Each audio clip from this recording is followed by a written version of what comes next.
সংঘাত, ক্ষমতার পালাবদল, নির্বাচন এবং রেকর্ড তাপমাত্রার বছর ২০২৪। নানান ঘটনায় আসলে বিশ্বজুড়ে আলোচনায় ছিল এই বছরটি এবং শেষ হতে যাচ্ছে ২০২৪ সাল।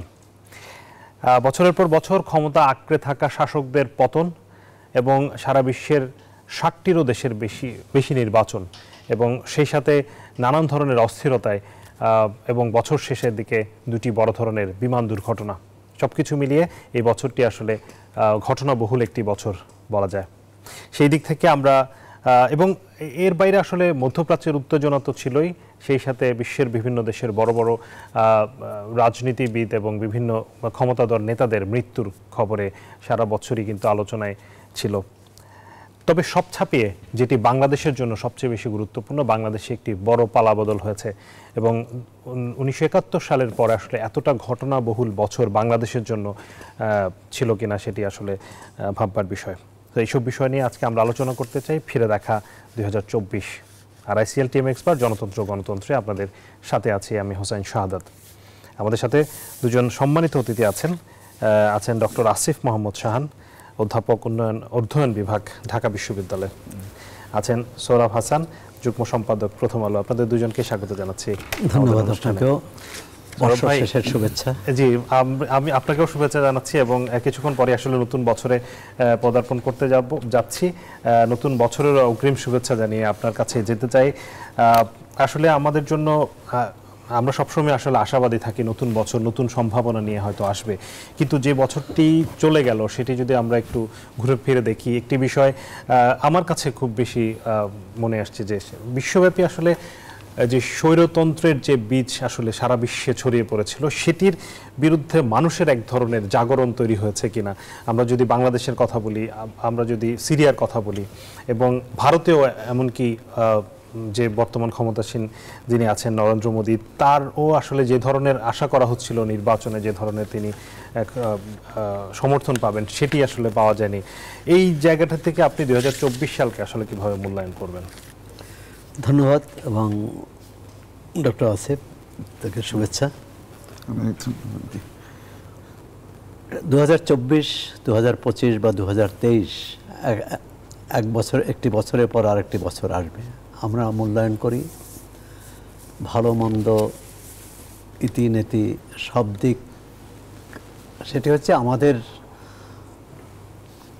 বৃহত্তর মানুষের কল্যাণের পক্ষে কোনটি যায় এবং কল্যাণের বিপক্ষে কোনটি যায়।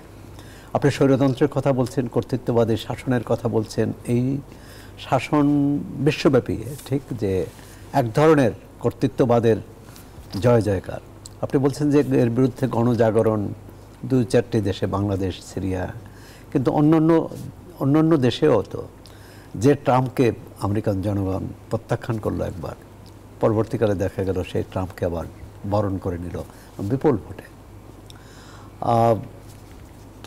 এই ধরনের শ্রীলঙ্কায় একটা বড় পরিবর্তন হলো, সেখানে বামপন্থীরা এই ক্ষমতায় এসেছে নির্বাচনের মাধ্যমে।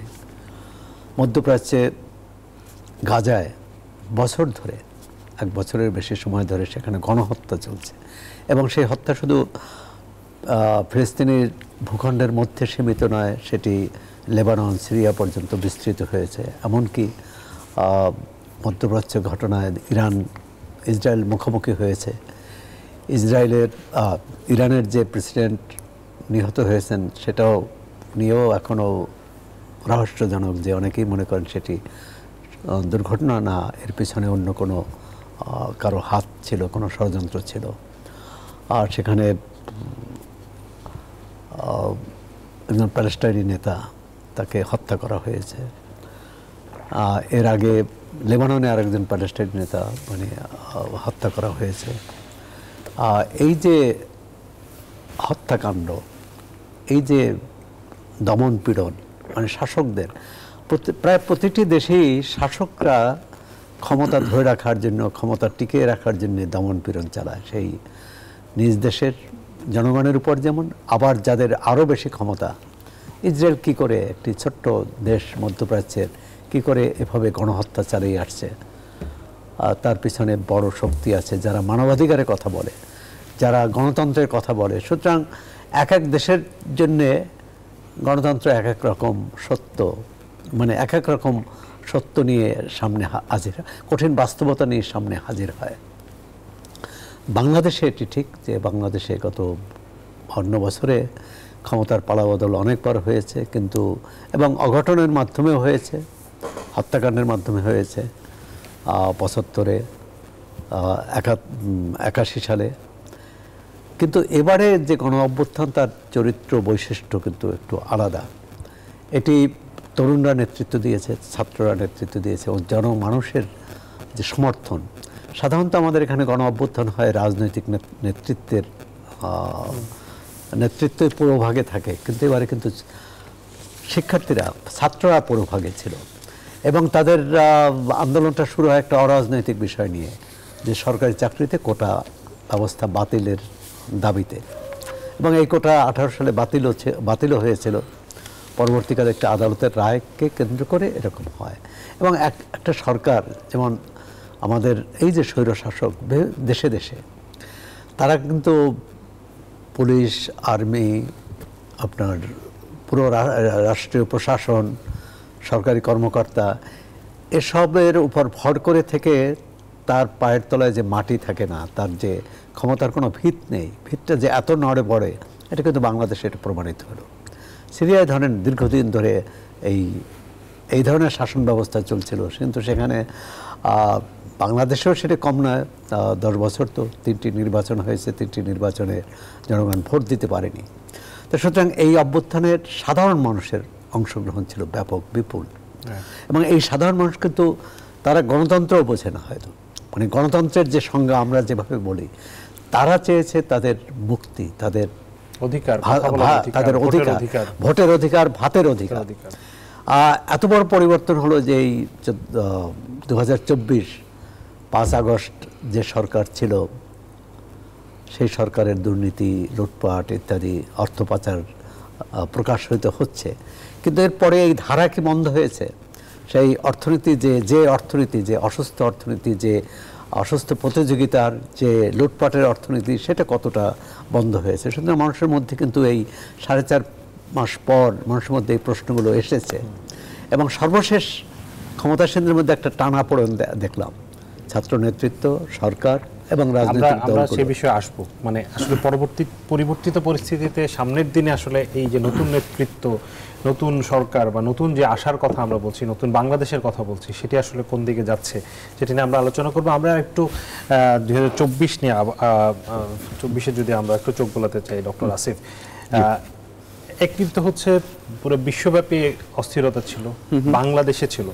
বাংলাদেশের জায়গা থেকে মানে সাধারণ মানুষের যে এই যে জাগরণটি হলো জুলাই বিপ্লবে, আসলে অনেক প্রায় 2000-এর মতো মানুষ প্রাণ দিয়েছে, তাদের প্রতি আমরা গভীর সমবেদনা জানাই। এই যে মানুষের আত্মত্যাগ, মানে এত বছর সময় লাগলো কেন এই ধরনের একটি মানে অধিকারের জায়গাটাতে আসতে, এবং সেখানে মানুষের যে মানে স্বতঃস্ফূর্ত অংশগ্রহণ এবং সেখান থেকে একটি পরিণতির দিকে যাওয়া, সেই জায়গাটাতে এতদিন আসলে আমরা পারিনি। এখন কেন পারলাম? এইটা ধন্যবাদ আপনাকে। এইটা আসলে খুব গুরুত্বপূর্ণ একটা প্রশ্ন। আমার ধারণা এই উত্তরটা বাংলাদেশের রাষ্ট্রবিজ্ঞানীরা আমরা দীর্ঘদিন ধরে খুঁজে যাব। একটা হাইপোথিসিস বা একটা আইডিয়া আছে, সেটা বলছি আমি, বা সেই জায়গা থেকে কথাটা শুরু করছি। তার আগে একটু আপনি যে কথাটা বললেন যে এই যে বিশ্বব্যাপী অথরিটেরিয়ানিজম বা হচ্ছে আমরা যে কর্তৃত্ববাদী শাসন ব্যবস্থা বলি, তার একটা বিস্তার, এটা কিন্তু শুরু হয়েছে বেশ আগে থেকে।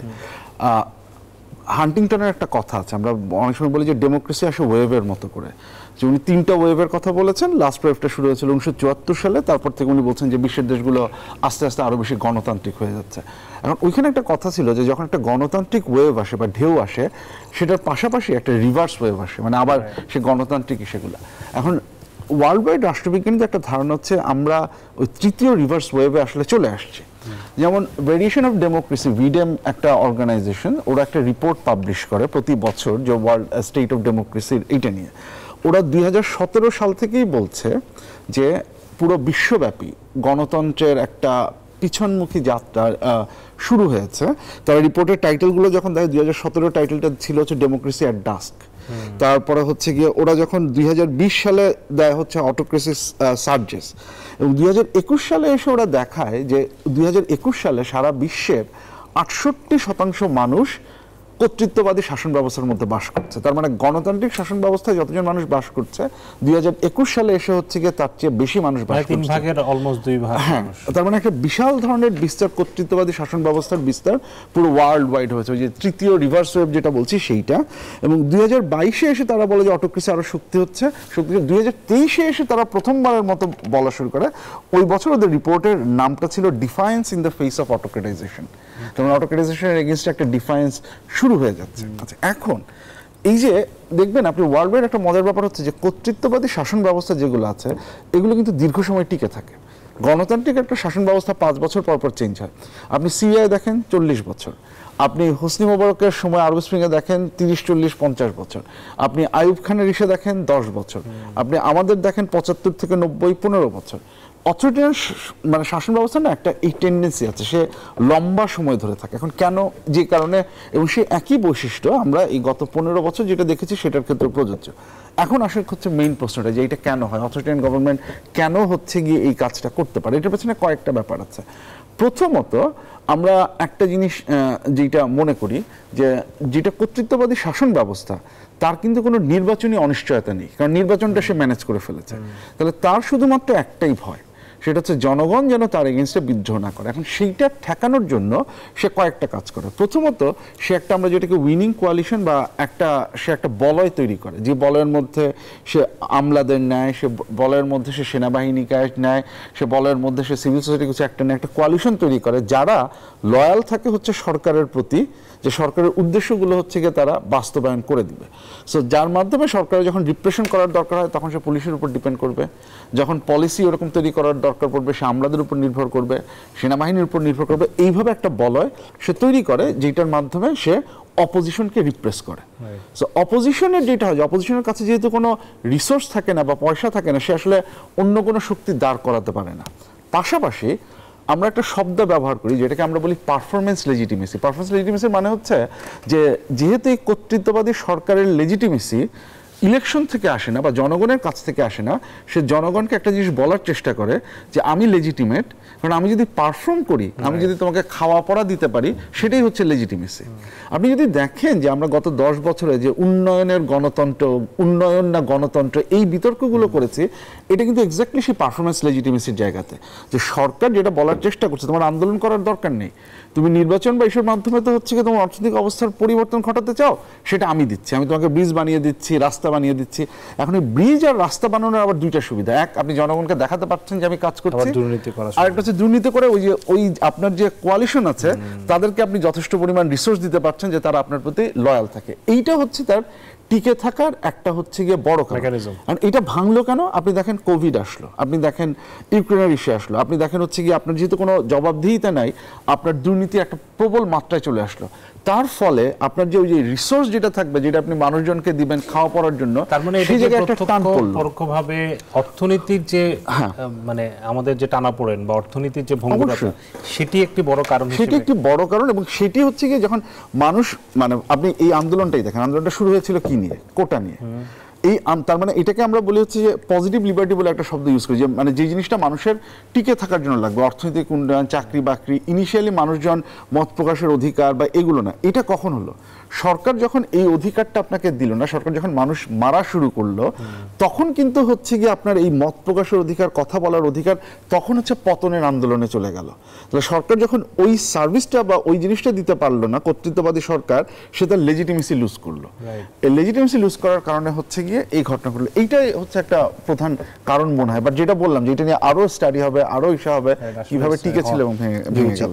কিন্তু এখন আসলে যেটি মানে যে পরিস্থিতিটা তৈরি হয়েছে, সৌরভ ভাই আপনি যেটি বলার চেষ্টা করছিলেন, যে জায়গা থেকে যে স্পিরিটের কারণে আমরা আসলে এই জুলাই বিপ্লব ঘটলো এবং সেটির কারণে যেটি আশা করা হচ্ছিল, মানে আশাটা এমন ছিল মানুষের মধ্যে এক ধরনের, আপনি নিশ্চয়ই মনে থাকবে যে অগাস্টের পরে হঠাৎ করে মানুষের মধ্যে এমন একটি উচ্চাকাঙ্ক্ষা তৈরি হলো যে রাতারাতি হয়তো একটা ম্যাজিক হয়তো আজ মানে ডক্টর ইউনূসের হাতে একটি ম্যাজিক আছে, রাতারাতি সবকিছু পরিবর্তন হয়ে যাবে পজিটিভলি, কিন্তু সেটি যে আসলে বাস্তবতা না সেটি আমরা বুঝতে বেশি দিন সময় লাগেনি। কিন্তু যেটি ঘটনাটা এখন ঘটছে যে মানে যে পরিবর্তনগুলোর আশা করা হচ্ছিল তার দিকে আমরা যে যাচ্ছি সেখানে নানান ধরনের বাধা আসছে, এবং সবচেয়ে বড় বিষয় হচ্ছে অনৈক্যের জায়গা তৈরি হচ্ছে, মানে সবগুলো পার্টির মধ্যে, ছাত্র বলেন, রাজনৈতিক দল, সরকার। এই অবস্থা থেকে আসলে কি আমরা নতুন বছরে কি আশা করতে পারি? ধন্যবাদ। ডক্টর শাহন বলেছিলেন, অনেকগুলো অংশীজনের কথা বললেন, মানে যাদের উপর ভিত্তি করে এই স্বৈরতন্ত্র টিকে থাকে বা কর্তৃত্ববাদী সরকার, এর একটা বোধহয় বাদ পড়ে গেছে, সেটা হচ্ছে ব্যবসায়ী গোষ্ঠী।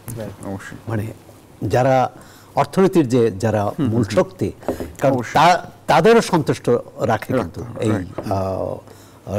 কর্তৃত্ববাদী শাসক যে কোনোভাবে। আপনি দেখেন যে ব্যাংকের বারবার আইন পরিবর্তন করে মানে পরিবারের অনৈতিক সুবিধা দেওয়ার জন্য নীতি তৈরি করা হতো, অনৈতিক সুবিধা দেওয়ার জন্য, অনৈতিক বাড়তি সুবিধা দেওয়ার জন্য। আর ধরুন যারা আজকেই ডক্টর ইফতেখারুজ্জামান প্রথম আলোতে এক সাক্ষাৎকারে বলেছেন যে দেখুন রাষ্ট্রটা এমন জায়গায় নিয়ে গিয়েছিল যে ধরেন লুটপাটের সিপাহসালার বা লুটপাটের প্রধান হোতা হিসেবে পরিচিত তিনি রাষ্ট্র কাঠামোর দ্বিতীয় বা তৃতীয় গুরুত্বপূর্ণ ব্যক্তি হয়ে গেলেন। মানে তখন তার মানুষের কোনো জবাবদিহি থাকে না, কোনো ভরসা থাকে না যে আমি প্রতিকার পাবো। আর যেটি বললেন একটা হচ্ছে যে জুলাই আগস্টের, এখন আমরা অনেক রকম ব্যাখ্যা দিতে পারি, অনেক রকম বলতে পারি যে আমরা এই বাংলাদেশ চেয়েছিলাম, বৈষম্যমুক্ত তো এটি স্লোগান। মূল চাওয়া ছিল কিন্তু স্বৈরতন্ত্রের পতন, স্বৈরতন্ত্রের অবসান। এখানে সবাই একমত ছিল যে আমরা তাকে চাই না। এটা কিন্তু ৭১-এও হয়েছে, আমরা পাকিস্তানিদের বিতাড়িত করেছি। এরপর রাষ্ট্র কীভাবে চালাবো সেই ব্যাপার কিন্তু একমত হয়নি। তখন তারপর ক্ষমতায় তো আসলো আওয়ামী লীগ, আওয়ামী লীগের মধ্যেই ভাগ হলো। এর বাইরে বামপন্থী এক অংশ কিন্তু স্বাধীনতাই মানতে চাননি, তারা সশস্ত্র সংগ্রামও শুরু করলেন। আবার সরকার সেটার বিরুদ্ধে, সেটা মানে তাদের বিরুদ্ধে জনমত, গণতান্ত্রিকভাবে জনমত তৈরি না করে তাদের দমন পীড়ন চালানো। যখন স্বাধীনতার পর কিন্তু এরকম একটি বিশৃঙ্খল অবস্থা তৈরি হয়ে গেছে। এখন ওই অবস্থাটা ওরকম জায়গায় নেই। এখন হচ্ছে ওই যে চাওয়া পাওয়া, আপনার প্রত্যাশা এত বেশি, সবারই প্রত্যাশা, ছাত্রদের প্রত্যাশা, শিক্ষকদের প্রত্যাশা, সাংবাদিকের প্রত্যাশা, সবার প্রত্যাশা। এখন এই সবার প্রত্যাশা পূরণ করা যাবে কীভাবে? এর মধ্যে একটা ভারসাম্য থাকতে হবে। জনপ্রশাসন যেভাবে ছিল অনুগত, সেই প্রশাসনকে আমরা স্বাধীন করতে চাই। আবার স্বাধীন করার ক্ষেত্রে কি হলো যে যারা সামনে ছিল তাদেরকে পেছনে নিয়ে যাওয়া হলো, আর যারা পেছনে আছে তাদের সামনে আনা হলো। এটা যদি যোগ্যতা ও মেধার ভিত্তিতে আনা হয় কোনো সমস্যা নেই, কিন্তু এটা তো তা হয়নি। এটা দলীয় আনুগত্যের কারণে বিগত সরকারে আমলে যেমন হয়েছে এখনও কিন্তু সেটাই। এখন এই সরকারের কোনো দল নেই, কিন্তু যারা আন্দোলনে অংশ নিয়েছে, আন্দোলনের সহযোগী ছিল, তারা এই সুবিধাটা নিয়েছে। সুতরাং এটা নিয়েও কিন্তু এই যে রাজনৈতিক দলগুলোর মধ্যে, বিশেষ করে দুই প্রধান দলের মধ্যে আওয়ামী লীগ এবং বিএনপি এবং জামাত ইসলাম, মানে বিএনপির অভিযোগ যে জামাত দখল করে নিচ্ছে প্রশাসন থেকে সব জায়গায়, বিশ্ববিদ্যালয়, আর জামাতের অভিযোগ যে বিএনপি তো আওয়ামী লীগের জায়গায় অবতীর্ণ হয়েছে, মানে টার্মিনাল থেকে শুরু করে সব কিছু। এটি একটি। ছাত্রদের তো ওই অর্থে স্বার্থের দ্বন্দ্বটা কম, তাদের কিন্তু একটা নতুন মন, নতুন চিন্তা, দেশ পরিবর্তনের এটা থাকে। কিন্তু তার বাস্তবতা আছে কি নেই এটা নিয়ে অবশ্যই প্রশ্ন তোলা যায়, কিন্তু তাদের আকাঙ্ক্ষাকে কিন্তু আমরা প্রশ্ন করছি না। তাদের সৎ আকাঙ্ক্ষা আছে, সদিচ্ছা আছে, এবং তার একটি সত্যি ভালো বাংলা, মানে উন্নত, সমৃদ্ধ এবং বৈষম্যহীন এবং দুর্নীতিমুক্ত বাংলাদেশ দেখতে। মানুষ কিন্তু এই বৈষম্য তার চেয়েও চায় দুর্নীতিটা না হোক। এখন দুর্নীতিটা হচ্ছে, কিন্তু আপনি বলছেন বৈষম্যহীন বাংলাদেশ, সুশাসন ইত্যাদি। আরেকটা হচ্ছে যে আওয়ামী লীগের সময়, বিগত সরকারের সময় যেসব অনাচার ছিল, সিন্ডিকেট ছিল বাজারে, আপনার ব্যবসা ক্ষেত্রে অসাধুতা ছিল, প্রশাসনে অসাধুতা ছিল, মানুষ পয়সা ছাড়া সেবা পেত না। এখন কি পাচ্ছে? না, সেই পরিবর্তনটা তো হচ্ছে না আসলে। আচ্ছা, হচ্ছে না। সুতরাং একটা যখন পারফর্ম করতে পারছে না, যেটি অধ্যাপক শাহান বলতেছিলেন যে পারফর্ম যখন করতে পারে না তখন কিন্তু মানুষের মধ্যে হতাশাটা বাড়ে। হতাশা বাড়লে বিভেদ বাড়ে, সংশয় বাড়ে যে হয়তো এর জন্য হচ্ছে না। শিক্ষার্থীরা কিন্তু এখন মনে করে যে রাজনৈতিক দলগুলোর জন্য সরকার কাজ করতে পারছে না, রাজনৈতিক দল মনে করে যে শিক্ষার্থীদের জন্য সরকার করতে পারছে না, কারণ তারা যেটা চায় আর সেটি সম্ভব না বা সেটি অন্য কিছু। এখন এর মধ্যে যেটি ভালো উদ্যোগ বলবো যে প্রধান উপদেষ্টা সরকারের পক্ষ থেকে একটা জুলাই অভ্যুত্থানের যে ঘোষণাপত্র কি ঘোষণাপত্র হচ্ছে, একটা হচ্ছে আগামী বাংলাদেশটা আমরা কিভাবে তৈরি করতে চাই, এবং সরকার তো অনেকগুলো কমিশনও করেছে, কমিশনের রিপোর্ট আসবে, সেটি ছাত্ররা সময়সীমা বেঁধে দিয়েছে 15 তারিখ না হলে 20 তারিখ হবে, কিন্তু এটি হবে, মানে এটি হলে সেটা বাস্তবায়নটা বড় প্রশ্ন। যে আপনার কাছে আবার আসবো বিরতির পর, আমরা বিরতির আগে আরেকবার একটু ডক্টর আসিফের কাছে আসতে চাই যে এই যে সরকার যে ঘোষণাপত্র করার ঘোষণাটা দিল, সেই ঘোষণাটা কেন ছাত্ররা দেওয়ার পরে আসলো? এটি সরকার কেন আগে থেকে একটি মানে ঘোষণাপত্র তো এটি আগে থেকেই মানে অনেকেই বলছে যে কেন দিল না। এবং আরেকটা বিষয় হচ্ছে যে এই যে বিভেদটা তৈরি হচ্ছে, রাজনীতিবিদরা ছাত্রদের দোষারোপ করছে, ছাত্ররা রাজনীতিবিদদের দোষারোপ করছে, সেই জায়গায় সরকারের যে মাঝখানে ভূমিকা রাখার কথা, সেই ভূমিকাটাকে সরকার রাখতে পারছে? আচ্ছা, ধন্যবাদ। এখন রাজনীতিবিদদের সাথে ছাত্রদের যে পার্থক্য তৈরি হচ্ছে, এটা খুব অস্বাভাবিক ব্যাপার না, এটা খুব স্বাভাবিক। কারণ যে কথাটা তখন একটু আগে সৌরভ ভাই যে কথাটা বললেন যে আপনি যখন হচ্ছে কি আন্দোলনে নেমেছেন মাঠে, তো এটা তখন খুব পরিষ্কার যে বিএনপির উদ্দেশ্য ছিল একটা, যে অতি দ্রুত পতন, নির্বাচন করে হচ্ছে কি তারা ক্ষমতায় যাবে। সো আপনি যখন ছাত্রদের দিকে তাকাচ্ছেন, এটাও তো পরিষ্কার যে ছাত্রদের একটা অংশের গোল বা চিন্তা আরো বেশি কিছু ছিল। তারা চাচ্ছিল হচ্ছে গিয়ে শুধু এই সরকারের পতন না, ব্যবস্থাটার পরিবর্তন, যেটা তারা আগস্টের 3 তারিখ থেকে। তাহলে উদ্দেশ্য আপনি দেখেন, আমরা দুটো ভিন্ন রাস্তা দিয়ে আগাচ্ছি। আমাদের গোল, আমরা একটা গোলে এসে করলাম, কিন্তু আমাদের রাস্তা তো দুটো আলাদা। তো যখন আমি আমার বাধা সেটা আমি সরিয়ে দিলাম, তখন তো আবার রাস্তা আলাদা হয়ে যাবে, দুজন হচ্ছে গিয়ে যার যার রাস্তায় চলে যাচ্ছে। এবং এটা খুব স্বাভাবিক, রাজনৈতিক দলগুলো চিন্তা করছে ইলেকশনের দিক থেকে। কারণ ছাত্ররাও যেটা বুঝতে পারছে যে তাদের একটা রাজনৈতিক দল লাগবে দুটো কারণে। এক, তাদের ভবিষ্যতের নিরাপত্তার জন্য, কারণ একটা যা হচ্ছে যা ইস্যু হচ্ছে সেটার বেসিসে। এবং দুই, তারা যদি আসলেই কোনো একটা কিছু বাস্তবায়ন করতে চায়, সেটা যদি এখন নাও হয়, তাহলে অ্যাটলিস্ট একটা ভয়েস লাগবে যেটাকে তারা ইউজ করে পরবর্তীতে সেটাকে করতে পারে। এখন যেটা এখানে ঝামেলা হচ্ছে, ছাত্ররা যখন রাজনীতিতে আসবে, এটা একটা নতুন দল, তার তো একটা ভোটিং বেস এখন নাই, তার তো সে তো কোথাও না কোথাও থেকে হচ্ছে গিয়ে ভোটার টানবে। এবং there is a very good possibility voter টানার জায়গাটা বিএনপির থেকে হয়তো বেশি আসবে। তো বিএনপি শঙ্কিত হওয়ার একটা কারণ আছে, এইটা হচ্ছে একটা জায়গা। আর আপনি যে কথাটা বললেন তখন যে কেন ঘোষণাপত্রটা সরকার থেকে আসলে, এটা খুব পরিষ্কার যে সরকারের যে খুব আগ্রহ ছিল বা ইচ্ছা ছিল এটা তো না। যে জিনিসটা হয়েছে শেষ পর্যন্ত, সেটা তো অনেকটাই হয়েছে ছাত্রদের প্রেশারের কারণে। ছাত্ররা যখন এটা দিচ্ছেন এবং এটা মানে বলছেন যে আমরা 31শে ডিসেম্বর এটা দেব, তারা যখন বলছেন যে এটার মাধ্যমে আমরা এই কাজগুলো করব, যেইটা রাজনৈতিক যে ইকুইলিব্রিয়াম আছে সেটাকে একটা মানে একটা পরিবর্তনের একটা চেষ্টা হবে। কারণ ইতিমধ্যে যেটা পরিষ্কার বিএনপি বলেছে, তারা এই ঘোষণাপত্রের সাথে খুব একটা স্বাচ্ছন্দ্য নয়। অন্যান্য রাজনৈতিক দলগুলো কেউ কেউ বলছে যে ঠিক আছে আমরা দেখতে চাই বা শুনতে চাই, কেউ কেউ সরাসরি সমর্থন দিচ্ছেন। তার মানে বিভাজনটা আরো বাড়ছে। এখন এই বিভাজনটা যত বাড়বে, তত এখন তত্ত্বাবধায়ক মানে ইন্টারিম সরকার তো হচ্ছে রিফর্ম কমিশনগুলো নিয়ে কাজ করছেন, এটা রিপোর্টগুলো চলে আসছেন, এদের সাথে বসতে হবে। বিভাজন যত বাড়বে, তত বেশি হচ্ছে গিয়ে কাজগুলো করা আরো ডিফিকাল্ট হবে।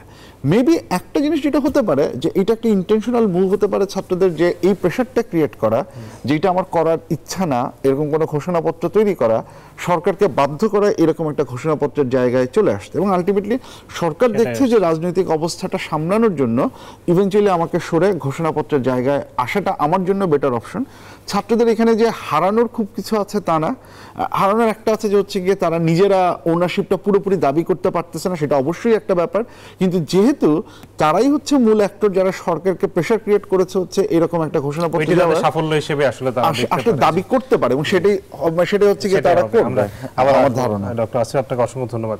দর্শক, RICL TMX বার জনতন্ত্র গণতন্ত্রে সময় হচ্ছে একটা বিরতির, ফিরছি একটু পর, আশা করি সাথেই থাকবেন। আবার স্বাগত জানাচ্ছি আরআইসিএল টিএম এক্সপার্ট গণতন্ত্রে আমরা আলোচনা করছি ফিরে দেখা 2024। আমাদের সাথে আছেন প্রথম আলো যুগ্ম সম্পাদক সোহরাব হাসান এবং ঢাকা বিশ্ববিদ্যালয়ের অধ্যয়ন বিভাগের অধ্যাপক ডক্টর আসিফ মোহাম্মদ শাহান। আমি আবারও আসিফ মোহাম্মদ শাহান আপনার কাছে আসতে চাই যে বিরতির আগে আপনি যে আলোচনাটা করছিলেন সেই জায়গাটাতেই যদি আমরা আবার আসি যে 24-এর যে ঘটনা প্রবাহ সেটা এক ধরনের বিপ্লব, প্রতি বিপ্লব, অনেক কিছু মধ্যে দিয়ে আমরা গেছি, কিন্তু এরপরে আসলে 25-এ যেহেতু আমরা নতুন বছরে যাচ্ছি, নতুন বছরে নতুন আশার কথা বলছি, কিন্তু এখন পর্যন্ত যে ধরনের পদক্ষেপগুলো আমরা দেখছি সরকারের দিক থেকে, বিরতিতে আমরা যে আলোচনাটা করছিলাম সরকারের যে বডি আসলে সেটাকে যথেষ্ট শক্তিশালী হিসেবে আসলে আমরা দেখছি না বাস্তবে।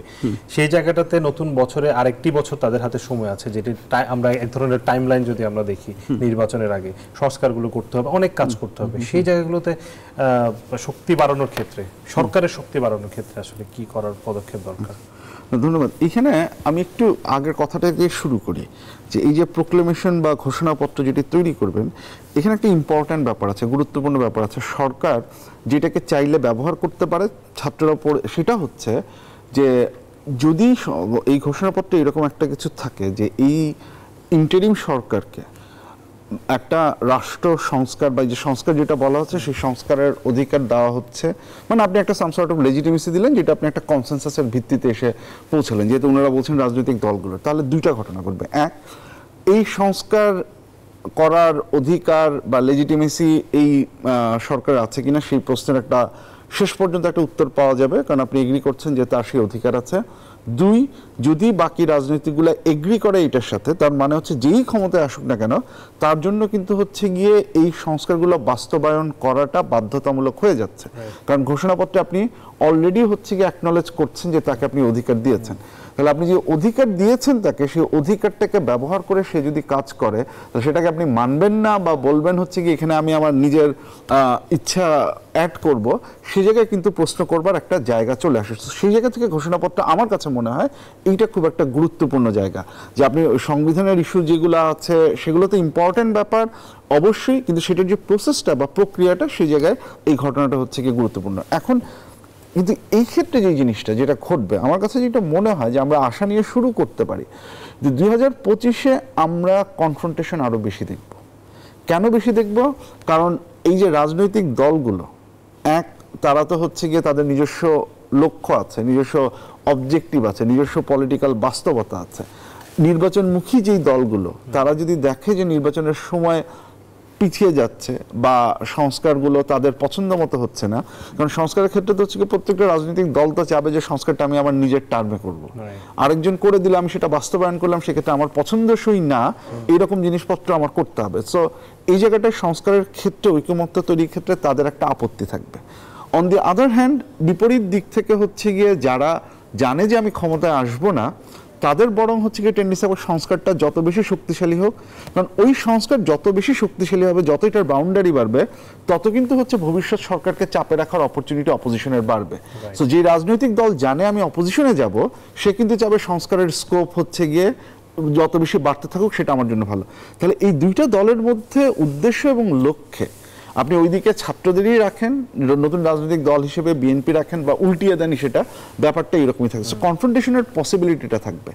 এই জায়গাটায় এসে এখন যেটা আপনি বলছিলেন যে সরকারের মধ্যে সেই আপনি যদি এটার মধ্যে নেগোসিয়েশনের কাজ করতেন, এটা দুটো জিনিস। এক, আপনার সেই নেগোসিয়েশনের স্কিলটা থাকতে হবে, আইডেন্টিফাই করা যে এই জায়গাটায় হচ্ছে আমরা একমত, এই জায়গায় হচ্ছে আমাদের দ্বিমত, আমরা এই কনক্লুশনে আসতে পারি, এই ম্যানেজারিয়াল স্কিলটা সরকারকে দেখাতে হবে। এইটা হচ্ছে নাম্বার ওয়ান।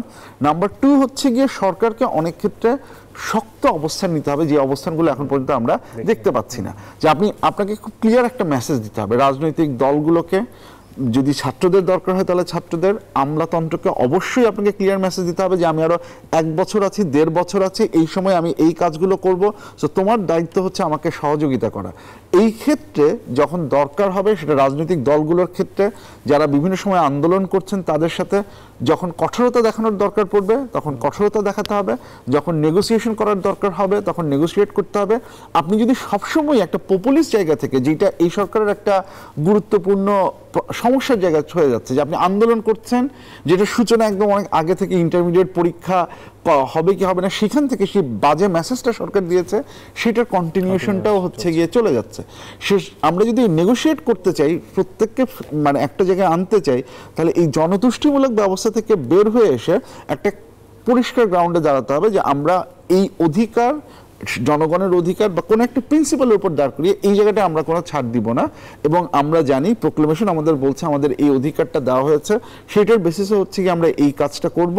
সো এই কাজটা করার সম্পূর্ণ ক্ষমতা এসে আমাদের দিতে হবে, এই স্ট্রেংথটা সরকারকে দেখাতে হবে। খুবই গুরুত্বপূর্ণ কথা বলেছেন। এবং সৌরভ ভাই, এই কথার প্রসঙ্গ থেকে যদি বলি যে সরকারকে আসলে পরিষ্কার একটি মেসেজ দেওয়া যে আমি আসলে এই কাজগুলো করতে যাচ্ছি, যেটি আসলে নির্বাচিত সরকারের একটা ভিশন থাকে যে আগামী 5 বছরে আমি সেটি করব, সেই জায়গাটা থেকে সেই ধরনের কিন্তু আমরা কোনো দেখি না। বিশেষ করে আমরা যদি বলি, একটি তো হচ্ছে নির্বাচনের জন্য দলগুলোর সাথে নেগোসিয়েশন করা বা দলগুলো বা ছাত্রদের বিপ্লবের পরে এক ধরনের পরিস্থিতি, আরেকটা হচ্ছে স্বাভাবিক যে কার্যক্রম রাষ্ট্রের, অর্থনীতি বলেন, আইন শৃঙ্খলা বলেন, অন্যান্য পরিস্থিতি, বৈদেশিক সম্পর্ক, এই জায়গাগুলোতেও কিন্তু আমরা সেই ধরনের কার্যকর দেখছি না। যে মূল্যস্ফীতি লাগাম টানতে পারছি না, আমাদের বিনিয়োগের পরিবেশ তৈরি করতে পারছি না, ব্যবসায়ীদের সাথে সমঝোতা মানে এখন পর্যন্ত আস্থায় ফেরানো যাচ্ছে না। এইগুলো যদি ঠিক করা না যায় তাহলে তো সরকার অন্য ধরনের একটা চাপে পড়তে পারে, যদি বিশেষ করে অর্থনৈতিক পরিস্থিতি একটা ভালো জায়গায় নিতে না পারে। সেখানে সরকারের আসলে আমরা সেই ধরনের উদ্যোগ দেখছি না। চাপে তো আছেই। হ্যাঁ, নিত্যপণ্যের দাম কমাতে পারছে না, ক্রমেই বেড়ে যাচ্ছে। নিরাপত্তা, মানুষের জানমালের নিরাপত্তা হুমকির মুখে। এবং আপনি দেখেন যে স্বাভাবিক অবস্থার চেয়ে অনেক বেশি হতাহতের ঘটনা ঘটছে, চুরি ডাকাতি হচ্ছে, ছিনতাই হচ্ছে। আজকে একটা রিপোর্ট দেখলাম যে গত বছরের চেয়ে এবারে মব জাস্টিসের সংখ্যা দ্বিগুণ। এটা স্বাভাবিক যে এই যে একটা গণ অভ্যুত্থান হয়ে গেল, তার পরবর্তী প্রতিক্রিয়া হিসেবে ধরে নিলাম, কিন্তু এটা যে চলতে থাকে এবং আইন শৃঙ্খলা এক ধরনের, এই সরকার রাজনৈতিক দল এবং ছাত্র, এই তিন পক্ষের একটা অভিন্ন কি বলে অভিন্ন টার্গেট বা গোল বা বলতে পারি যে যা কিছুটা ঐক্যবদ্ধ রাখছে। একটা হলো সাবেক ফ্যাসিবাদের পুনরুত্থান, এটি যাতে না হয়, এটা তো এ ব্যাপারে কিন্তু একমত। আরেকটা হচ্ছে ভারতের সাথে সম্পর্কের নতুন রসায়ন কিভাবে হবে। সুতরাং সেক্ষেত্রে ভারতের সাথে চুক্তি, ভারতের হুমকি থাকলে সেই হুমকি কিভাবে মোকাবেলা করা যাবে ইত্যাদি। কিন্তু নতুন করে যে সমস্যা তৈরি হয়েছে আমাদের পূর্ব সীমান্তে, মিয়ানমারের বাংলাদেশ যে সীমান্ত, সেই সীমান্তবর্তীতে মিয়ানমার সামরিক জান্তার কোনো এই নেই, কোনো তাদের কোনো এখতিয়ার নাই, তাদের কোনো কর্তৃত্ব নেই। সেখানে হচ্ছে আরাকান আর্মি সেই সীমান্তবর্তী পুরো অঞ্চলটাই তারা দখল করে নিয়েছে। সুতরাং আমরা যে এই যে রোহিঙ্গা আমরা প্রত্যাবাসনের চেয়ে এখন তো রোহিঙ্গা আরও আসছে, আমরা দেখলাম যে 600 কতজন চলে আসছে, তাই তো এরকম মানে 60,000 না 60,000 কি ঢুকছে? হ্যাঁ 60,000 গত কয়েক মাসে। আচ্ছা, তো সুতরাং সংকটটা কিন্তু খুবই গভীর হচ্ছে। জনজীবন এবং রাষ্ট্র কিভাবে চলবে, তার পররাষ্ট্রনীতি, তার অর্থনৈতিক দুর্বৃত্তায়ন কিন্তু বন্ধ হয়নি, এবং সেটি কিভাবে মোকাবেলা করবে। এবং এক্ষেত্রে রাজনৈতিক দলগুলোর মধ্যে বেশ সুবিধাবাদী প্রবণতা আছে, যেখানে যার সুবিধা, এবং সবাই চিন্তা করে, যেটি অধ্যাপক আসিফ বলতেছিলেন, সবাই চিন্তা করে তার নির্বাচনী সুবিধা কোনটা হবে, তার নির্বাচনের সুবিধা অন্য কিছু ইতিমধ্যে এটা শুরু হয়ে গেছে। সবচেয়ে বড় বিষয় হচ্ছে সিন্ডিকেট এমন ভাবে, মানে আগের সিন্ডিকেট তারা আছে নাকি নতুন করে? আসলে সিন্ডিকেট আমরা বলে কিন্তু এটাকে ছোট করছি। মূল হচ্ছে যে তারাই নিয়ন্ত্রণ করছে, বাজার নিয়ন্ত্রণ করছে, অর্থনীতি নিয়ন্ত্রণ করছে, সরকার সেখানে হাত দিতে পারছে না। প্রথমত 25-এ আশা করি, আমার ব্যক্তিগত ধারণা যে 25-এই নির্বাচন হবে, কারণ আমাদের আবহাওয়া ইত্যাদি এই শীতকালেই হবে, সেটা 25-এর শেষ অথবা 26-এর প্রথম। এখন সেই নির্বাচন হওয়ার জন্য, একটু সুষ্ঠু নির্বাচনের জন্য সরকারের উচিত রাজনৈতিক দলগুলোর সাথে আলোচনা করে রূপরেখাটা দেয়া দিতে হবে। আসবো আবারও, বিরতির সময় হয়েছে দর্শক। RICL টিম এক্সপার্ট জনতন্ত্র গণতন্ত্রে আবারও বিরতির সময় হয়েছে, ফিরছি একটু পর, সাথেই থাকুন। RICL টিম এক্সপার্ট জনতন্ত্র গণতন্ত্রে আবারও স্বাগত জানাচ্ছি। আমরা ফিরে দেখা 2024 এই প্রসঙ্গে আলোচনা করছি এবং 2025 সালে আসলে আমাদের সম্ভাবনার জায়গাটা নিয়ে আমরা কথা বলছি। সৌরভ ভাই, একটু আন্তর্জাতিক পরিমণ্ডলে যদি আমরা যাই, যে মানে একটি তো হচ্ছে মধ্যপ্রাচ্যের উত্তেজনা, এটি তো আছেই, এবং মধ্যপ্রাচ্য দখলদারিত্ব চলছে একরকম। সেই জায়গায় নতুন প্রেসিডেন্ট দায়িত্ব নেবেন যুক্তরাষ্ট্রে। নতুন প্রেসিডেন্ট দায়িত্ব নেওয়ার পরে আসলে পরিস্থিতি কি হবে? বিশ্ব অর্থনীতি বা রাজনীতি আসলে কোন দিকে? খুব যে পরিবর্তন হবে মনে হয় না। আমাদের বাংলাদেশে একটা ভয় আছে, কারণ বাইডেন প্রশাসন এই সরকারের প্রতি বা এই সরকারের প্রতি যতটা সংবেদনশীল, যতটা সহযোগিতামূলক, সেটি ডোনাল্ড ট্রাম্প থাকবেন কিনা এই সন্দেহ আছে। মধ্যপ্রাচ্যের ব্যাপারেও খুব পরিবর্তন হবে না, কারণ ডোনাল্ড ট্রাম্প ইউক্রেন যুদ্ধ বন্ধের কথা বলেছেন, মধ্যস্থতা করার কথা বলেছেন পুতিন এবং জেলেনস্কির, কিন্তু মধ্যপ্রাচ্যে কিন্তু ইসরায়েলকে সমর্থন দিয়েছে। সুতরাং এক ধরনের উত্তেজনা 2025-এও থেকে যাবে। ইউরোপ এই সুবিধাটা নিতে পারে যদি ইউরোপ এবং রাশিয়া যদি এই ইউক্রেন যুদ্ধে মানে যুদ্ধ বন্ধ হয়। চীনের সাথে যে বাণিজ্য যুদ্ধ আসলে আগে থেকেই ছিল, যখন ট্রাম্প ক্ষমতায় ছিলেন, সেটি কি আবারও নতুন মাত্রা পাবে বলে মনে হয়? এটি শেষ পর্যন্ত কিন্তু এটা কেউ মানে চূড়ান্ত, ওই যে পারমাণবিক বোমা আছে না অনেকগুলো দেশের, ভারত আছে, পাকিস্তানে আছে, কেউ কিন্তু পারমাণবিক বোমা ব্যবহার করে না। তো সুতরাং এক্ষেত্রেও চূড়ান্ত পদক্ষেপ নেবে না। ইরানে মানে যদি নিতে চাইতো তাহলে অনেক বছর ধরেই নিতে পারতো যুক্তরাষ্ট্র। ইরানের বিরুদ্ধে তো সর্বাত্মক অবরোধ আরোপ করেছিল, চীনের বিরুদ্ধে তো করেনি, কারণ তার অর্থনীতির স্বার্থ আছে, কারণ বিশাল বিনিয়োগ আছে সেখানে। তো সেই বিনিয়োগ তো সে বন্ধ করতে চাইবে না, বিশাল বাণিজ্য আছে। তো সুতরাং আমি মনে করি না এটা চূড়ান্ত পর্যায়ে যাবে একেবারে, যে মানে নিষেধাজ্ঞা বা অবরোধের পর্যায়ে যাবে। এবং সেখানে স্বাভাবিকভাবে যুক্তরাষ্ট্র একই সঙ্গে রাশিয়ার সাথে তার সম্পর্কের একটা ভারসাম্য চাইবে, ভারতের সাথে সম্পর্কের ভারসাম্য চাইবে, সেখানে চীন তাকে সহায়তা করবে। ভূ রাজনীতিটা বেশ জটিল এখন, মানে কে কার বন্ধু, এবং বন্ধু হলেই যে সর্বাত্মক কি বলে, বন্ধু না হলেই পুরো শত্রুতা তৈরি হবে তা নয়। এটাই একমাত্র আমি দেখলাম যে ভারত এবং পাকিস্তানের মধ্যে হয়েছে, যে কেউ কারো মুখ দেখা নাকি, মানে এবং কত মানে লাখ কোটি কোটি মানুষের যে দুর্ভোগ, মানুষের যে অনিশ্চয়তা, অর্থনৈতিক সংকট, ভারতেরও পাকিস্তানেরও, আমরা ওইদিকে না পড়ে যাই। আমি একটু যোগ করতে চাই, ভারতের সাথে আমাদের সম্পর্কটা আসলে কোন পর্যায়ে যাচ্ছে? কারণ ভারতের দিক থেকে আমরা এখন পর্যন্ত আসলে নমনীয়তার জায়গাটা তো আমরা দেখতে পাচ্ছি না।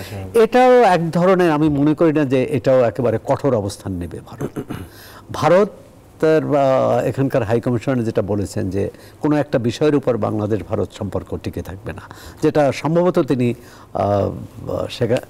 সাবেক প্রধানমন্ত্রীর যে ভারতে অবস্থানের কথা ইঙ্গিত করেছেন। এমনকি আমাদের মাহফুজ আলম একজন উপদেষ্টা, তিনিও বলেছেন যে ভারত হয়তো তাকে ফেরত দিবে না, সেটা দেবে না ধরেই আনার চেষ্টা করবে, কিন্তু দেবে না ধরেও সম্পর্ক আমাদের সমতার ভিত্তিতেই সম্পর্কটা বহাল রাখতে হবে আমাদেরই স্বার্থে। ভারত প্রতিবেশীকে কখনো কিন্তু বাদ দেওয়া যায় না, সেটা ঠিক আছে। আমি মিয়ানমারের ক্ষেত্রেও কিন্তু সেটা সত্য।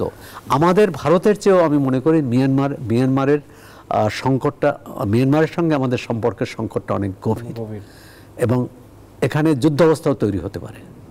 সুতরাং আমাদের অনেক বেশি সতর্ক থাকতে হবে, এবং সেক্ষেত্রে ভারতের সমর্থন লাগবে, চীনের সমর্থন তো লাগবেই, কারণ যুক্তরাষ্ট্র ওখান থেকে এসে কিন্তু খুব সহায়তা করতে পারবে না, চীন এবং ভারত সহায়তা করতে পারবে। তারপর আমরা যদি ভারতের সাথে বৈরী সম্পর্ক করি তাহলে সেক্ষেত্রে আমরা সহায়তা আশা করতে পারি। বৈরী সম্পর্কটা আসলে আমরা করছি নাকি সেদিক থেকে হচ্ছে? ডক্টর আসিফ, আপনি এটা নিয়ে যদি বলতে চান যে ভারতের সাথে সম্পর্কটা উন্নয়ন কি শুধুমাত্র আমাদের পক্ষ থেকে চেষ্টাটা থাকবে, নাকি ভারতকেও আসলে এখন বোঝা উচিত যে জনগণকে খুশি না রেখে মানে বাংলাদেশের জনগণের সাথে সম্পর্ক উন্নয়ন না করে আসলে একটি ভালো সম্পর্ক তৈরি সম্ভব না? আমার মনে হয় এই ব্যাপারে খুব একটা দ্বিমত থাকার কথা না, যে ভারতকেও তার দৃষ্টিভঙ্গি, তার আচরণ বলি, তার বক্তব্যের জায়গা বলি, সেগুলোতে পরিবর্তন করবার একটা দরকার পড়বে, কারণ পরিস্থিতি অনেকটাই পরিবর্তিত হয়ে গেছে। এবং যে জিনিসটা ভারত তাদের সমর্থিত একটা সরকার থাকার ফলে যে জিনিসটা তারা বুঝতে পারেনি, যে এইখানকার জনমানুষের ভেতরে যে পরিমাণ ক্ষোভের একটা জায়গা ছিল, সেটা যে কতখানি বা কত গভীরভাবে সেটা চলে যাচ্ছে, সেটা হচ্ছে গিয়ে ভারত আমার মনে হয় ঠিকমতো বুঝতে পারেনি। এখন যখন সেইটা চলে গেছে এবং এটা আপনার কাছে খুব স্পষ্ট, তখন আপনাকে ভারতকে অনেক ক্ষেত্রেই হচ্ছে গিয়ে রিথিঙ্ক করার একটা জায়গা আছে। এবং এক্ষেত্রে একটা জিনিস আমি একটা সমস্যার কথা বুঝি, এবং যে আমি নিশ্চিত যে যুক্তিটা ভারত সবসময় ব্যবহার করবে, যে একটা জিনিস হচ্ছে আমার মিডিয়া কি বলছে, আর একটা জিনিস হচ্ছে সরকার কি বলছে। মিডিয়া কি বলছে সেটাকে আমি কন্ট্রোল করতে পারবো না, কারণ এটা একটা ডেমোক্রেসি। যদি সেটাও হয়, আমি যদি মেনেও নিই সেই বক্তব্য, তাহলে নীতিগত জায়গা থেকে ভারতের কাছ থেকে এখনো হচ্ছে গিয়ে বিএসএফ এর মানে গোলাগুলির যে ঘটনাটা বর্ডার এরিয়াতে, সেটা এখনো মোটামুটি রেগুলার একটা ফেনোমেনার জায়গায় থাকছে। আমরা এখনো হচ্ছে গিয়ে বিভিন্ন ক্ষেত্রে তাদের রাজনৈতিক নেতৃবৃন্দের যে বক্তব্যগুলো শুনছি, সেগুলো আসলে যে খুব যে আশাব্যঞ্জক কিছু হচ্ছে সেগুলো কিছু না। এবং ওই যে 16 ডিসেম্বরও নরেন্দ্র মোদীর যেই টুইটটা, যেইটা এখন প্রশ্ন হচ্ছে যে এটার যে একটা সেন্সিটিভিটি আছে, আপনার প্রতিবেশীর প্রতি আমাদের যেমন দায়িত্ব আছে, সেটা ঠিক আছে, প্রতিবেশীরও তো একটা দায়িত্ব আছে। সেটা যে সেন্সিটিভিটিটা এখানে তৈরি করে, সেই জিনিসটা না বোঝার কোনো কারণ এখানে থাকার কথা না। মানে সেটার আমি তাদের দৃষ্টিভঙ্গি থেকে জিনিসটা ঠিক কি ভুল আমি সেই বিতর্কে না যেয়েও যদি আমি বলি যে এই যে ব্যাপারটা, যে একটা জিনিসের সেন্সিটিভিটিটা বোঝাটা, টাইমটা বোঝা, সেটা না বোঝার মতো রাজনীতিবিদুনি নন। সো এইটা জ্ঞাতসারেই বা ওইভাবেই হচ্ছে গিয়ে এটাকে প্লেস করা হয়েছে। সো এই ধরনের ঘটনাগুলো এই সময়ে এসে এই প্রভোকেটিভ জায়গাগুলোতে হচ্ছে গিয়ে ভারতকেও দূরে থাকতে হবে। কারণ ব্যাপারটা হচ্ছে এখানে পার্থক্যটা হয়েছে কিভাবে দেখেন, এই প্রভোকেটিভ যে আচরণগুলো, এটা কিন্তু খুব নতুন কিছু না। আমরা গত সরকারের আমলের সময়ও দেখেছি, ওই যে ম্যাপ দেখানো বা অন্যান্য ইস্যুগুলো ভারতীয় রাজনীতিবিদরা আমরা দেখেছি। যেটা হয়েছে তখনকার সরকার এটা রেসপন্ড করেনি। কিন্তু এই রিয়েলাইজেশনটা ভারতেরও লাগবে যে এখনকার যারা আছেন ক্ষমতায়, তারা কিন্তু রেসপন্ড করবেন, এবং রেসপন্ড করাটা হচ্ছে গিয়ে স্বাভাবিক। সো ওই প্রভোগ না করা দরকার। আমরা প্রভোগ কি করব না করব, আমরা বন্ধুত্ব হিসেবে করব কি করব না, সেটা কিন্তু অনেকাংশেই ডিপেন্ড করবে হচ্ছে গিয়ে ওনারা আসলে কি করতে যাচ্ছেন সেটার উপরে। যুক্তরাষ্ট্র ইস্যুতে যদি বলেন, যদি ডোনাল্ড ট্রাম্প ক্ষমতায় আসে, ডক্টর ইউনূসের সাথে বলা হয় যে রিপাবলিকানদের একটু সম্পর্কের জায়গাটাতে সেভাবে উষ্ণ সম্পর্ক না, সেই জায়গাটাতে আমি দুইটা কথা বলবো। এক নাম্বার হচ্ছে যে ট্রাম্পের যদি পলিসি দেখেন, একটা পার্থক্য আছে। বাইডেনের ফরেন পলিসির ক্ষেত্রে ডেমোক্রেসি অ্যান্ড হিউম্যান রাইটস ছিল একটা সিগনিফিকেন্ট জায়গা, যে সেটার বেসিসে উনি তার ফরেন পলিসি নির্ধারণ ক্ষেত্রে করার কাজ করেছেন, যে কারণে র্যাবের উপরে যেই সেটা এবং অন্যান্য কাজকর্ম, সেইটা সরাসরি তার পলিসির সাথে যুক্ত। ট্রাম্প হয়তো সেই ফরেন পলিসিটা নেবেন না, ট্রাম্প নেবেন আমেরিকার ফার্স্ট পলিসি, ট্রেডের উপরে নির্ভর করে উনি নেবেন। যদি সেটাও হয়, তাহলে সেই আমেরিকান ফার্স্ট পলিসি যদি বাংলাদেশের ইন্টারেস্টকে ক্ষতিগ্রস্ত না করে, তাহলে খুব বেশি ভয় পাওয়ার আমি কোনো কারণ দেখি না। কারণ ট্রেডের বিষয়ে অলরেডি ভারতের সাথে আমেরিকার টানাপোড়েন শুরু হয়েছে, সেটা আরও বাড়বে। সো সেখান থেকে একটা সুযোগ নেওয়ার অপরচুনিটি থাকে। এইটা হচ্ছে প্রথম জায়গা। দ্বিতীয় যে জিনিসটা, আমেরিকার রাষ্ট্র কাঠামোটা কিন্তু এমন যে ট্রাম্প চাইলেই অনেক কিছু করতে পারবেন না। কিছুদিন আগে একটা বাজেট প্রপোজাল, যেটাকে ট্রাম্প সাপোর্ট করেছিলেন, সেটা পাস হয়নি। আমেরিকান গভর্নমেন্ট পার্শিয়াল শাটডাউনের দিকে যাচ্ছে, কারণ দ্বিকক্ষ বিশিষ্ট শাসন ব্যবস্থা, ওইখানকার হচ্ছে গিয়ে রিপাবলিক এবং ডেমোক্রেটের যে ভোটিং সিস্টেম, নেগোসিয়েশন যে স্টাইল, সেখানে ট্রাম্প চাইলেই সব কিছু করতে পারবেন না। 2016 থেকে 20-এও তিনি সব কিছু চাইলেও করতে পারেননি, এবারও পারবেন না। সো ওই সিস্টেমের মধ্য দিয়ে ট্রাম্পের অবশ্যই গুরুত্ব আছে, কিন্তু উনি যে সর্বা হবেন সেটার উপরেই সব কিছু ডিপেন্ড করবে, আমার সেটা মনে হয়। সৌরভ ভাই, এই প্রসঙ্গে 1 মিনিট। না, আমাদের সতর্ক থাকতে হবে, কূটনৈতিকভাবে বাংলাদেশের অবস্থান ব্যাখ্যা করতে হবে, সেটা ভারতকেও, এবং ভারতকে বুঝতে হবে যে বাংলাদেশের যে পরিবর্তনটা হয়েছে, জনগণ পরিবর্তন করেছে। বাংলাদেশের জনগণের মুখোমুখি কোনো দেশ হতে পারে না, তাহলে দ্বিপক্ষীয় সম্পর্ক তৈরি হয় না। আর যুক্তরাষ্ট্রের ক্ষেত্রে আমাদের সতর্ক থাকতে হবে। একটা হচ্ছে যে আমরা যে ধরে নিয়েছিলাম যে বাইডেন প্রশাসন আমাদের সহজাত বন্ধু। তা ট্রাম্প প্রশাসন যদি সেটা নাও হয়ে থাকে, তার বন্ধুত্ব অর্জন করতে হবে, বন্ধুত্ব এগিয়ে নিতে হবে, এবং সেক্ষেত্রে আমাদের দুর্বলতাগুলো কাটাতে হবে অবশ্যই। আর আমরা কিভাবে, তবে সব কিছুর পেছনে থাকবে যে আমরা কতটা আমরা শক্তি ধারণ করতে পারবো, আমরা কতটা শক্তিশালী হতে পারবো অর্থনৈতিক ক্ষেত্রে, বাণিজ্যিক ক্ষেত্রে এবং গণতন্ত্রের ক্ষেত্রে। এই 3 শক্তিই কিন্তু বাংলাদেশকে এগিয়ে দেবে অন্য যে কোনো দেশের সাথে বোঝাপড়াকে আমাদের অবস্থান সুদৃঢ় করবে। জি, আপনাদেরকে অসংখ্য ধন্যবাদ সৌরভ হাসান এবং ডক্টর আসিফ মোহাম্মদ, আপনারা আমাদেরকে সময় দিয়েছেন। নিশ্চয়ই এই যে বছরটি আসলে আমরা একটি টেনশন এবং অস্থিরতার মধ্যে দিয়ে গেছি, সেখান থেকে আমাদের অনেক অর্জনও আছে। সেই অর্জনটাকে আসলে সামনের দিনে আমরা কিভাবে সর্বোচ্চ কাজে লাগাতে পারি এবং সেই জায়গাটাতে দায়িত্বশীল ভূমিকা পালন করতে হবে নিশ্চয়ই রাজনীতিবিদ থেকে শুরু করে সরকার, ছাত্ররা এবং আমাদের সাধারণ জনগণকেও কিন্তু সেই জায়গায় সম্পৃক্ত হতে হবে। অসংখ্য ধন্যবাদ আপনাদেরকে আমাদেরকে সময় দেওয়ার জন্য। দর্শক, আপনাদেরকেও ধন্যবাদ জানাচ্ছি। RICL TM এক্সপার্ট জনতন্ত্র গণতন্ত্রে আপনারা আমাদের সাথে ছিলেন। আপনাদেরকে নতুন বছরের শুভেচ্ছা জানিয়ে শেষ করছি আজকের মতো। শুভরাত্রি।